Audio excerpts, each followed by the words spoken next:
framing media itu seringkali menyalahkan posisi perempuan sebagai korban kekerasan seksual. Kalaupun perempuan itu sebagai salah satu korban, itu salahnya ya perempuan itu sendiri. Padahal kan belum tentu begitu kan. Iya. Seringkali kodrat dan gender itu disalahartikan ya, karena kodrat sama gender itu sangat berbeda. Jadi artinya kita tidak perlu menganut gerakan negara-negara feminis barat. Kita harus menyuarakan, harus mengidolakan, dan harus meniru apa yang telah dilakukan ulama perempuan terdahulu. Assalamualaikum warahmatullahi wabarakatuh. Pemirsa, senang sekali saya bisa berjumpa kembali bersama sahabat dan kawan-kawan pemirsa Suara NU. Di sesi kali ini saya kedatangan perempuan muda, cantik, dan tentu cerdas. Apa namanya ya? Ya pokoknya kader muda NU yang banyak bergelut di isu-isu perempuan, Islam, kesetaraan gender, dan banyak hal berkaitan dengan perdamaian dan lain-lain. Assalamualaikum Mbak Aminah. Waalaikumsalam Mas Rohman. Nama lengkapnya cukup susah Mbak. Nggak apa saya Mbak Aminah aja panggilnya ya. Iya. Mbak Aminah, mungkin karena kan Suara NU, pemirsa Suara NU ini belum banyak yang tahu siapa Mbak Aminah ini. Mungkin bisa diperkenalkan karena kalau saya baca CV-nya kan cukup banyak sekali, panjang sekali. Ya silakan. Masih muda tapi panjang sekali Pak CV-nya. Silakan Mbak Aminah. Perkenalkan diri. Baik, terima kasih Mas.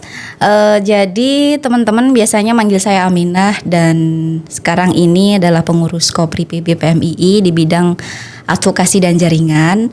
Sebagai mahasiswa pascasarjana juga di Universitas Negeri Jakarta, dan sekarang sedang sibuk nulis-nulis jurnal, terus di bidang literasi kepenulisan, isu-isu perempuan, sosial, budaya, dan politik. Gitu Mas. Di KUPI? Di KUPI juga sebagai kader, saya juga di Fahmina juga. Saya kader Daurah Kader Ulama Perempuan, yang mana ini juga diinisiasi oleh Fahmina yang tergabung di dalam jaringan KUPI. Gitu. Oke, selain KUPI, ternyata ini juga ya ngelola portal berita keislaman soal isu perempuan. Namanya nisa.co.id ya, betul ya? Betul, nisa.co.id. Boleh bercerita tuh di situ tuh gimana? Nisa.co.id adalah kepanjangan dari Busana Ning Bangsa, yang mana itu merupakan sejarah gerakan, perjuangan, perlawanan, dan pertahanan kaum perempuan Nusantara, yang mana tujuan awalnya adalah mengangkat kembali tokoh gerakan literasi, tokoh lokal lah di Indonesia. Di sana sebagai apa, Mbak Redaktur utama dan juga pimpinan redaksi. Oh, founder berarti ya. Subhanallah. Bisa jadi begitu. Ya, kita kedatangan founder nisa.co.id. Ya memang Suara NU ya kan sama-sama media ya. Ya, Mbak Aminah, tadi sudah banyak disampaikan sama Mbak Aminah sendiri soal aktivitas termasuk background. Bicara soal gender, perempuan, Islam, kayaknya Mbak Aminah punya pengalaman di sana ya. Gak apa-apa ya berbagi dengan kita ya. Gak apa-apa. Berbagi soal isu-isu yang terjadi di Indonesia, terutama kaitannya dengan kesetaraan gender. Mbak, boleh gak saya minta tanggapan Mbak soal isu yang hangat di Indonesia kaitannya dengan kesetaraan gender, kemudian soal bagaimana bias gender itu juga terjadi, dan yang paling penting kelompok minoritas perempuan itu kan masih merasa banyak yang menjadi korban dari kekerasan seksual maupun KDRT dan lain-lain. Kalau Mbak menanggapi isu-isu ini gimana Pak? Sebagai muslimah dan sebagai aktivis KUPI tadi. Oke. Tentunya saya menyukai isu gender itu ketika masih kuliah ya Mas ya, di UIN Raden Mas Said. Kebetulan dulu membantu dosen sekaligus senior PMI di Pusat Studi Gender dan Anak, atau kita mengenal PSGA, UIN Raden Mas Said Surakarta. Nah, yang digeluti di PSGA itu kan isu-isu terkait gender dan anak Mas. Jadi mulai tertarik dari sana, menggeluti itu, dan kemudian menyoroti berbagai hal yang kemudian apa sih menariknya belajar isu gender begitu. Nah, lambat laun saya makin kesini makin kesana kok mulai ada sesuatu yang beda begitu. Ada banyak hal yang kemudian teman-teman atau para generasi muda ini kan kalau ngobroli gender kan seringkali isunya itu kan memilih referensi dari barat nih Bang. Nah artinya generasi kita mulai menghilangkan tokoh-tokoh lokal yang ada di Indonesia begitu. Nah, kenapa seringkali isu-isu kesetaraan gender itu minim disadari oleh kaum muda? Karena seringkali Bang, kalau kita mendengar berita ataupun media massa itu kan seringkali menyudutkan posisi perempuan. Artinya framing media itu seringkali menyalahkan posisi perempuan sebagai korban kekerasan seksual. Kalaupun perempuan itu sebagai salah satu korban, itu salahnya ya perempuan itu sendiri. Padahal kan belum tentu begitu kan. Bisa jadi itu adalah salah laki-laki yang mungkin tidak menundukkan kepala atau apa ya, katakanlah mereka itu tidak bisa menundukkan kepala ketika melihat perempuan dan lain-lain. Oke. Dan melihat situasi dan kondisi Indonesia hari ini dengan banyaknya informasi berita soal perempuan yang selalu menjadi korban. Sebenarnya apa yang mesti kita lakukan sebagai warga bangsa, sebagai masyarakat ketika menyaksikan, menerima informasi dan paling tidak kita memang apa yang sikap kita harus seperti apa dan apa pentingnya kita tahu isu tentang perempuan, kesetaraan gender itu. Oke, kita seringkali mendengar isu-isu feminisme ya Bang ya. Nah betul. Oke, gerakan feminisme di Indonesia itu kan seringkali kadang terlalu ke kanan, kadang terlalu ke kiri gitu. Jadi kalau kita mengilham atau mengartikan gerakan feminisme itu terlalu ke kanan, itu kan artinya posisi perempuan itu dilemahkan atau posisi perempuan itu tersubordinasi oleh laki-laki. Nah, kalau posisi gerakan feminisme itu terlalu ke kiri, ya seolah-olah kayak perempuan di barat atau menempatkan posisi perempuan itu terlalu tinggi sehingga seringkali anak-anak di barat itu tidak diasuh oleh orang tuanya karena orang tuanya itu mereka sibuk bekerja jadi lupa akan hak, kodrat dan juga tanggung jawabnya sebagai ibu maupun orang tua begitu. Iya, tapi sebentar ini soal feminisme karena disinggung sama Mbak Aminah. Feminisme kalau dalam konteks Indonesia itu seperti apa sih Mbak? Mungkin bisa dijelaskan dulu. Oke, kalau gerakan feminisme itu kan seringkali ke kanan dan ke kiri ya. Jadi kita sebagai generasi NU, generasi muda harus menempatkan posisi gerakan feminisme itu di tengah-tengah atau ke jalur tengah atau tawasud begitu. Ya enggak ke kanan, enggak menempatkan posisi perempuan itu lebih rendah dan juga enggak ke kiri, enggak terlalu tinggi begitu kan. Islam juga mencontohkan juga kan posisi perempuan itu bagaimana karena kan derajat orang tua terutama ibu itu kan lebih tinggi atau lebih dimuliakan ya di hadapan anak-anak. Jadi kita tahu di Islam juga derajatnya ibu, keempat baru ayah. Nah ini artinya posisi perempuan itu lebih dimuliakan di hadapan anak karena kita tahu perempuan itu kan al-madrasatul ula. Jadi madrasah pertama di dalam sebuah keluarga atau di umat Islam begitu. Oke. Gus Yahya itu Ketua Umum PBNU pernah menyampaikan dalam satu pidatonya mendorong, meminta agar muslimat, fatayat, termasuk kader-kader muda atau mudi NU itu tidak terjebak dalam artikulasi feminisme yang dibangun sama Barat. Mungkin bisa menjelaskan perbedaan feminisme yang dibangun sama Barat dengan konteks kekinian kaitannya dengan Islam Indonesia. Oke, kita sering melihat ya Bang aktivis muda, aktivis entah itu aktivis NU atau yang lainnya kan sering kali menyalahartikan apa sih feminisme begitu kan. Nah yang dimaksud Gus Yahya itu kalau feminisme Barat itu kan berarti memposisikan perempuan itu setinggi-tingginya. Jadi tidak ada perbedaan antara laki-laki dan perempuan.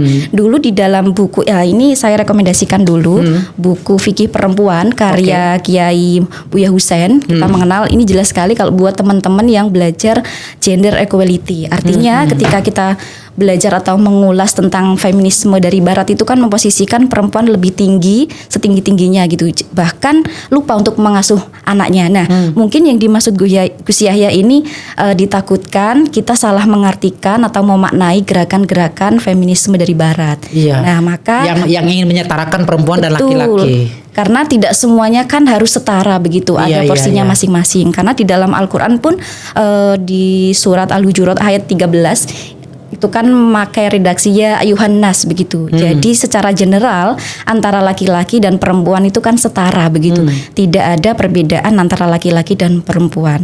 Bahkan artinya kan di dalam surat itu kan bahwa sesungguhnya antara laki-laki dan perempuan itu kan diciptakan untuk saling mengenal begitu, dan masing-masing antara laki-laki dan perempuan itu yang paling mulia adalah dia yang paling takwa begitu. Artinya tidak ada perbedaan perihal ketakwaan antara laki-laki dan perempuan. Jadi posisi perempuan di dalam Al-Qur'an itu sama, setara begitu. Oke, jadi bisa saya sedikit simpulkan bahwa yang mau dibangun feminisme oleh NU ini ya feminisme yang menengah ya, jalur tengah, tawasud tadi ya, yang tidak terlalu membangun feminisme yang diartikulasikan oleh Barat gitu ya, yang ingin menyetarakan posisi perempuan dan laki-laki. Tapi memang Al-Quran itu soal feminisme gimana sih Mbak? Bicara bunyinya, kemudian mungkin mudah-mudahan bisa juga disampaikan pendapat para ulamanya itu seperti apa soal gender sendiri atau feminisme itu. Oke, bagi teman-teman atau sahabat-sahabat yang mungkin sedang belajar gender equality, tadi buku Buya Hussein ini sangat recommended banget buat dibaca, karena di sini dijelaskan banget isu-isu kesetaraan gender, bagaimana penempatan gender laki-laki dan perempuan, kodratnya, terus juga konstruksi sosial itu bagaimana, itu dijelaskan di sini banget. Jadi saya mengartikan bahwasanya apa yang kemudian dibangun itu harus benar-benar sejalan dengan apa yang diilhami perempuan dalam konteks kodrat dan tugas sosialnya begitu. Oke, itu ya berarti ya. Nah, lalu bagaimana dengan konteks negara demokrasi? Sementara kan kita kan juga menganut demokrasi.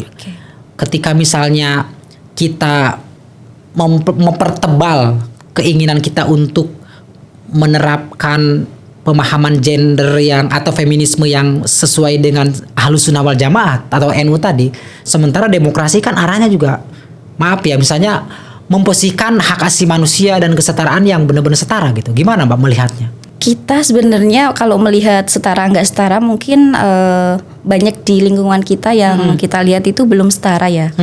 Karena apa? Contohnya saja kuota 30% di parlemen itu kan tahun ini juga belum terpenuhi begitu. Iya. Nah, ini artinya masih di Indonesia masih butuh gerakan literasi terkait tokoh perempuan begitu. Tokoh perempuan di Indonesia harus dibangun, kemudian disadarkan, meskipun ini bukan satu-satunya tolak ukur untuk mengarah kepada keadilan. Setidaknya ini menjadi tolak ukur bagaimana peran perempuan di sektor publik gitu. Oke, tapi saya coba ingin ngulik nih soal antara kodrat mungkin ya, kalau bahasa agama kodrat laki-laki dan perempuan. Kalau menurut Mbak Aminah nih yang cukup sering mengkaji soal isu-isu gender, sebenarnya pada tahapan apa ada batasan antara laki-laki dan perempuan sebagaimana yang soal kodrat saya bilang tadi? Oke.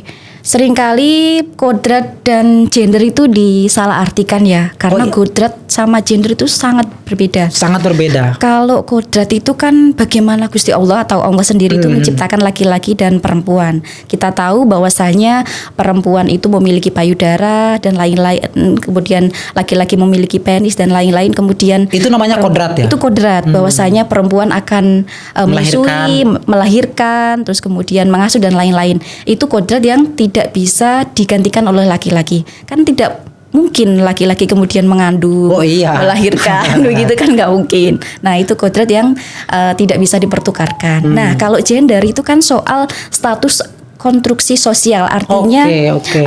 antara peran laki-laki dan perempuan ini bisa dipertukarkan. Misalnya kalau sistem patriarki yang mengakar di masyarakat seringkali menganggap tugas rumah, tugas domestik itu kan tugas perempuan misalnya. Nah itu bisa kita ada kesalingan di dalam rumah tangga seperti isu yang diangkat Mubadalah Kang Fakih begitu. Iya. Di dalam rumah tangga itu harus ada kesalingan, harus ada pembagian peran yang adil dalam rumah tangga. Misalnya kalau perempuan itu kemudian memasak, ya laki-laki apa sih yang belum dikerjakan di dalam rumah tangga itu? Urusan domestik itu bukan kodrat ya? Bukan kodrat. Dan itu bisa dipertukarkan kan ya Mas ya? Iya. Seperti halnya Mas Rohman di rumah begitu kan. Iya. Nah, itu kan bisa dipertukarkan. Beda halnya dengan kodrat yang diciptakan Allah. Karena kultur di tengah-tengah masyarakat kita, terutama di pedesaan, memang masih cukup, meskipun nggak setebal dulu, meskipun nggak semasif dulu ya soal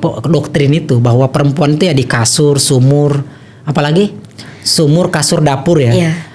Itu kan soal pemahaman ini juga masih sangat rendah gitu. Nah, sebenarnya apa sih yang membuat doktrin itu cukup kuat gitu di masyarakat bahwa perempuan itu tidak boleh begini? Apakah ada unsur-unsur zaman-zaman jahiliyah gitu, gimana tuh? Benar sih. Mungkin bisa diceritain ya, Mbak. Itu mungkin kita tahu lah Mas bahwasanya Islam hadir untuk mensejahterakan Islam datangkan rahmatan lil alamin kan, entah itu bagi perempuan maupun laki-laki. Kalau dulu ketika kita tahu bangsa Arab itu kan ketika bayi perempuan itu lahir kan dibunuh atau dikubur hidup-hidup begitu. Konon ceritanya begitu. Tetapi ketika Islam datang kan tidak begitu.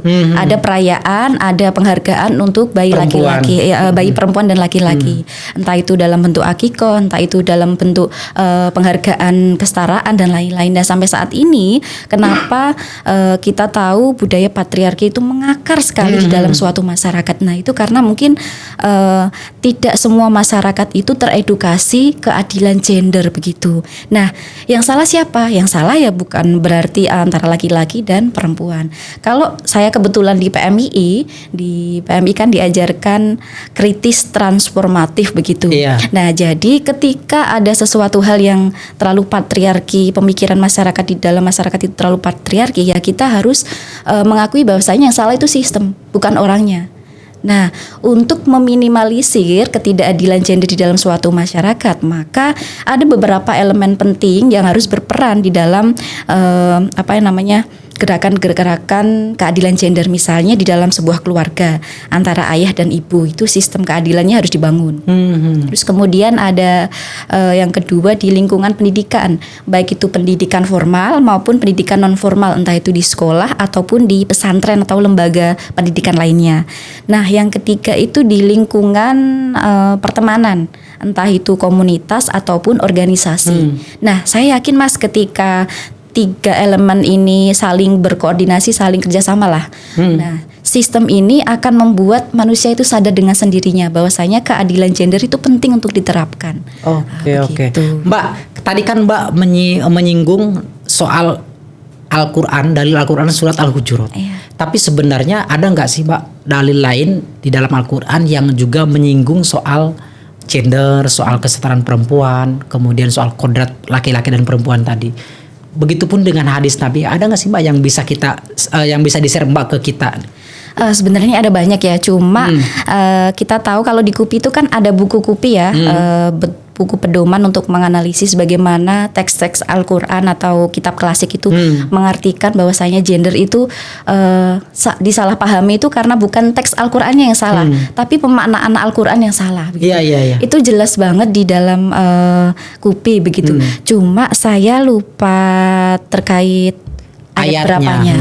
Cuma kalau dijelaskan di sini lebih jelas bahwasanya orang-orang dulu mengartikan atau menerjemahkan bahwasanya posisi perempuan itu di nomor 2 kan, itu karena memang kebetulan waktu itu kan orang-orang Arab kan seringkali yang hafal Al-Quran itu kan orang laki-laki ya.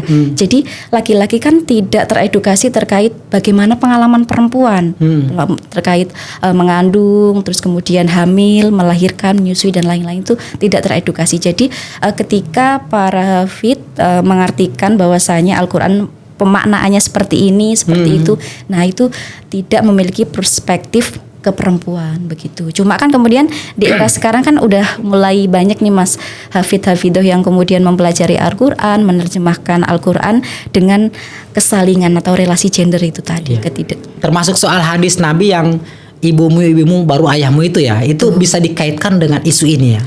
Lebih menguatkan sih Mas, bagaimana posisi perempuan itu tidak melulu di bawah dan tidak melulu di atas. Betul. Karena ada beberapa momentum bahwa Al-Qur'an itu menegaskan perempuan itu lebih dimuliakan ya, karena pengorbanannya begitu Mas. Secara kodrat lah ya. Oke, sekarang kita ngomong agak sedikit terlalu jauh nih Mbak. Maksud saya ketika ngomongin isu perempuan dan gender, kesetaraan perempuan dan laki-laki misalnya, negara mana Mbak yang mungkin bisa jadi role model Indonesia untuk kita bersama-sama meniru agar efektif soal kesetaraan gender? Paling tidak pemahaman kita soal itu clear gitu. Di negara mana Mbak? Cukup di Indonesia saja sih Mas, karena kita tahu bahwasanya perjuangan perempuan maupun ulama perempuan di Indonesia itu kan sedari dulu kan pengen memajukan Indonesia sebagai negara yang memang berkeadilan gender.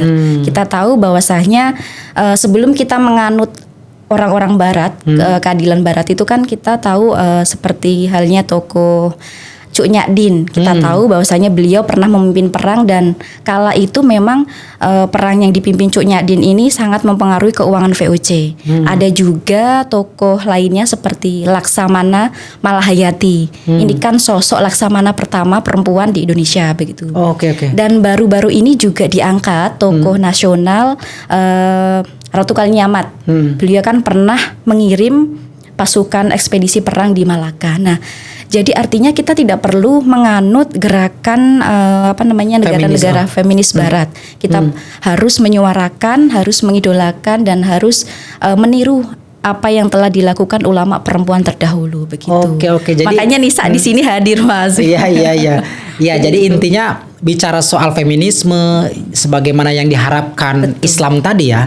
Indonesia tidak punya role model ke negara-negara lain ya. Betul. Tapi sebagai informasi dan sebagai wawasan Mbak, karena kan Mbak terlibat di wilayah kajian ini, Mbak sendiri menanggapi kesetaraan gender, kebebasan di Amerika, mungkin di Cina itu gimana Mbak soal isu perempuan dan kesetaraan tadi? Di negara Eropa itu, negara Swiss itu termasuk negara yang paling lebih dulu ya Mas, menyuarakan isu-isu gender. Untuk Paris itu negara terakhir mungkin ya yang menyuarakan isu gender dan mungkin agak terlambat begitu. Saya tidak terlalu kemudian mempelajari isu-isu gerakan feminisme di Barat, akan tetapi saya seringkali menyukai isu-isu gerakan feminisme di Indonesia sendiri karena itu banyak sekali begitu. Apalagi NU di zamannya Mbah Sahal Mahfud, kebetulan kan beliau dari Pati begitu. Saya menyukai gagasan-gagasan beliau terkait gerakan feminisme ini harus dibangun ke jalur tengah atau tawasud tadi. Wah, bagus. Makanya, ini benar. Iya, ini sudah sejak zamannya Gus Dur ketika itu dan juga Mbah Sahal Mahfud begitu. Makanya kenapa kita sebagai generasi NU harus membawa gerakan feminisme itu di jalur tengah atau tawasud, enggak ke kanan yang memposisikan perempuan di bawah laki-laki, enggak terlalu ke kiri mendominasi perempuan lebih di atas begitu. Jadi kalau bahasa disertasi itu teorinya kebaharuan ini Pak. Teori gendernya kebaharuan. Memang punya kekhususan ya Indonesia itu ya. Memang karena banyak nilai ya di sini ya. Oke. Mbak, lebih dari itu Mbak, kita juga pengen tahu nih tanggapan Mbak terkait dengan tokoh-tokoh perempuan ya, terutama ulama-ulama perempuan di Indonesia yang mungkin bisa dijadikan tauladan nih buat kita semua. Silakan Mbak, mungkin ada yang bisa disampaikan nih soal tokoh perempuan nih yang ini karena begini misalnya. Oke. Sebenarnya baik tokoh laki-laki maupun perempuan itu yang mengangkat gerakan isu keadilan gender itu banyak sekali. Bahkan di setiap daerah itu ada dan itu dibahas di nisa.co.id. Jadi nisa.co .co.id itu mengulas beberapa gerakan tokoh lokal. Jadi penasaran kita pengen lihat portalnya nih. Mungkin harus baca dulu ya. Harus baca dulu tulisannya. Betul. Nah, cuma saya mengidolakan bunyi-bunyi yang tergabung di dalam Famina, Rahima, Mubadalah maupun Kupi itu sendiri. Banyak sekali kita tahulah bunyi Badriyah bagaimana kontribusinya untuk Indonesia. Terus juga ada bunyi Nurafiah begitu. Iya. Ada bunyi Nurafiah itu pernah di sini, Mbak. Oh iya. Pernah kita undang. Ya Allah. Ngomongin tafsir dan Al-Qur'an, tafsir Al-Qur'an dan soal perempuan tadi. Dan memang beliau kan Masya Allah sekali lah. Iya. Gak perlu diragukan lagi. Terus ada juga Bunyai Amfa, beliau juga pengurus, memimpin pondok pesantren di salah satu pondok pesantren di Cirebon. Oke. Kalau bicara soal isu-isu gender itu cukup ini ya, cukup otoritatif lah. Banget. Saya belajar dari beliau lah pokoknya. Iya. Oke, ternyata dalam banget ya. Banyak juga yang isu-isu yang kita tidak tahu ya. Mbak, tapi saya ini minta tanggapan lagi nih soal Islam datang ke Indonesia itu kan tidak serta-merta harus serentak gitu. Betul. Ketika misalnya orang harus pakai pakaian yang tertutup, tidak semuanya langsung tertutup kan. Betul. Dengan berbagai kendala. Kalau misalkan kita lihat cek di tayangan-tayangan televisi misalnya, tayangan televisi film-film jadul, itu orang-orang kita misalnya bicara soal aurat, kemudian bicara soal sikap. Kalau sekarang kan maaf ya Mbak, siul-siul, goda-goda perempuan tuh langsung dianggap pelecehan, tidak bias gender dan lain-lain lah. Betul. Tidak menghargai seorang perempuan. Tapi kalau dulu itu Mbak maaf ya, dalam satu tayangan, misalnya film aja, itu sesuatu yang dinormalisasi. Betul. Nah kalau Mbak sendiri menanggapi ini gimana Mbak? Memang itu tidak boleh Mbak ya? Tidak boleh, enggak bolehnya itu tergantung ke masing-masing pribadi ya. Oke. Karena undang-undang bahwasanya siulan itu termasuk kategori pelecehan seksual karena perempuan itu sendiri ketika disiulin sweet gitu kan kadang merasa kurang nyaman ya. Itu bisa dikatakan pelecehan seksual. Akan tetapi kalau mungkin ada keterkaitan entah itu saudara, pertemanan yang cukup dekat, mungkin itu kan sebagai bentuk keakraban begitu. Ada juga perempuan yang tidak, ya udah deh nggak apa-apa deh, entah itu siulan, mungkin itu bentuk ekspresi dia deket sama aku gitu. Mungkin itu juga. Oh begitu ya, tergantung sama individunya ya. Betul. Nah menyikapi terkait film-film jadul itu kan memang waktu dulu kan berbeda ya Bang ya, perkembangan media, pergeseran budaya. Betul sekali. Nah makanya kenapa kita sebagai kader NU jangan sampai lah disorientasi dan minim referensi terkait tokoh ataupun idola bagi di kalangan kita. Tentunya kan banyak sekali itu. Jangan sampai itu. Nah Mbak, sekarang masuk kepada masalah peristiwa Mbak. Peristiwa kekerasan seksual misalnya di perguruan tinggi. Betul. Di dalam data Kemendikbud itu masih menyebutkan tahun 2022 itu kekerasan seksual terhadap perempuan itu terbilang mungkin tinggi ya, masuknya tinggi karena sebelumnya tidak pada angka itu. Betul. Kalau Mbak sendiri menanggapi soal maraknya peristiwa kekerasan seksual terhadap perempuan, belum lagi misalnya yang terjadi di masyarakat, gimana cara kita menyikapi dan menyelesaikan isu-isu yang tadi agar tidak memberikan dampak negatif? Oke. Nah, kita tahu setelah ada undang-undang terkait kekerasan seksual kan banyak sekali kemudian korban berani menyuarakan ya. Itu artinya di tahun 2022 itu bukan berarti semakin naiknya angka kekerasan seksual itu berarti negara Indonesia semakin kurang baik begitu katakanlah. Nah justru kita bisa melihat dari sisi positifnya. Artinya adanya undang-undang itu kan korban berani bersuara Mas. Berani bersuara. Kemudian menyuarakan ketidakadilan atau dia sebagai korban begitu. Karena begini Mas, ketika kebetulan saya pernah mendampingi beberapa korban kekerasan seksual, entah itu di sekarang maupun dulu waktu jadi ketua Kopri cabang Sukoharjo. Nah banyak sekali di antara mereka ketika mereka itu menjadi korban, mereka trauma Mas. Jadi ketika ada satu orang yang bertanya, itu it's okay lah, si korban bisa bercerita. Akan tetapi ketika bertemu orang lagi dan menanyakan hal yang sama, itu secara otomatis naluri traumanya itu dia nangis sendiri Bang, nggak bisa bercerita begitu. Nah dengan adanya UU yang sekarang ini sudah alhamdulillah sudah disahkan oleh pemerintah lah, ini menjadi kemajuan bagi bangsa Indonesia, baik di sistem semua lembaga lah, parlemen lah. Jadi perempuan tidak menuntut juga ya bahwasanya laki-laki juga korban begitu. Jadi korban bisa menyuarakan begitu. Iya. Mbak, kita lagi berandai-andai, seandainya tidak ada undang-undang misalnya, hukuman yang pantas buat pelaku kekerasan seksual apa menurut Mbak? Kalau hukuman, lagi mengandai-andai misalnya begitu. Iya. Ya artinya itu ekspresi kita, respon kita terhadap kejamnya, jahatnya orang yang melakukan kekerasan seksual. Oke, mungkin selain dikucilkan, menutup semua akses ya yang dia punya. Artinya kalau si korban ini trauma kan dia nggak berani berekspresi untuk terlihat di sosial media, di semua sektor lah. Nah sama halnya dengan si pelaku ini. Nah jadi kita berandai-andai kan ya. Iya, berandai-andai. Jadi sebisa mungkin kalau kita selain dipenjarakan, kita harus menghapus semua jejaring si pelaku inilah. Jadi jangan sampai pelaku ini diberikan akses, entah itu akses ke jalur politik, jalur ekonomi, budaya dan sosial, itu jangan sampai. Nah kita bukan batasi malahan, kita hapus semua. Iya.